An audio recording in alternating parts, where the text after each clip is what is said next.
Friends, welcome to Tamil Kitchen. இன்னைக்கு நம்ம பார்க்க போற ரெசிபி ரொம்ப ஹெல்த்தியான ஸ்நாக்ஸ் ரெசிபி ராகி பக்கோடா பார்க்க போறோம்.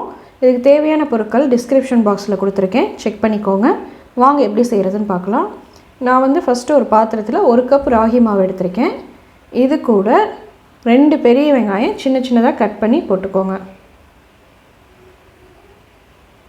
அப்புறம் கொஞ்சம் கருவேப்பிலை சின்னதா கட் பண்ணது சேர்த்திட்டு நான் வந்து இன்னைக்கு வரமிளகா வந்து மிக்ஸியில் ஒரு கிரைண்ட் பண்ணிட்டு இந்த மாதிரி எடுத்துட்டு அதில் 3 ஸ்பூன் வந்து போட்டுருக்கேன். நீங்களும் காரத்துக்கு தகுந்த மாதிரி போட்டுக்கோங்க. அப்புறம் தேவையான அளவு உப்பு போட்டு இதை நல்லா மிக்ஸ் பண்ணிக்கலாம்.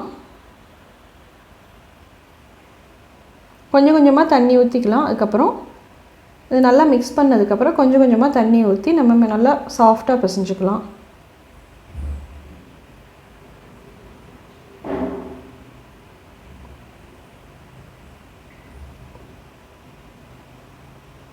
நல்லா சாஃப்டாக பிசைஞ்சுக்கலாம். இந்த மாவு பிசைஞ்சிட்டு இருக்கும்போதே சைடில் வந்து எண்ணெயை காய வச்சிடலாம். நம்ம மாவு பாருங்கள், மாவு இப்போ ரெடி ஆயிடுச்சு. நல்லா சாஃப்டாக பிசைஞ்சாச்சு. இப்போ எண்ணெய் காஞ்சதுக்கப்புறம் நம்ம எண்ணெயில் போட்டு பொரிச்சு எடுத்துடலாம். இப்போ நமக்கு எண்ணெய் காஞ்சி ரெடியாக இருக்குது. அடுப்பை மீடியம் ஃப்ளேமில் வச்சுட்டு நம்ம கொஞ்சமாக போட்டு எடுத்துடலாம். இது ஷேப்ஸ் ஒன்றும் தேவையில்லை. நம்ம கையில் எடுத்து அப்படியே கொஞ்சமாக கிள்ளி போட்டுடலாம்.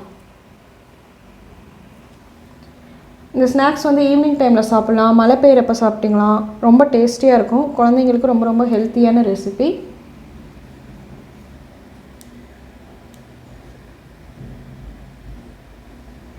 நல்லா கிளறி விட்டு நல்லா கலர் மாறினதுக்கப்புறம் எடுத்துடலாம். நமக்கு இப்போ ராகி பக்கோடா ரெடி ஆயிடுச்சு.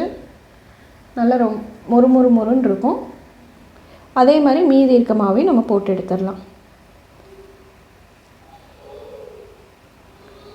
அவ்வளோதான் ஃப்ரெண்ட்ஸ், இந்த மாதிரி இருக்கும். வீட்டில் ட்ரை பண்ணி பாருங்கள். ட்ரை பண்ணி பார்த்துட்டு கமெண்ட் பண்ணுங்கள். எனக்கு இந்த வீடியோ உங்களுக்கு பிடிச்சிருக்குன்னு நினைக்கிறேன். பிடிச்சிருந்ததுன்னா லைக் பண்ணுங்கள், கமெண்ட் பண்ணுங்கள், சப்ஸ்கிரைப் பண்ணுங்கள் ஃப்ரெண்ட்ஸ். தேங்க்யூ.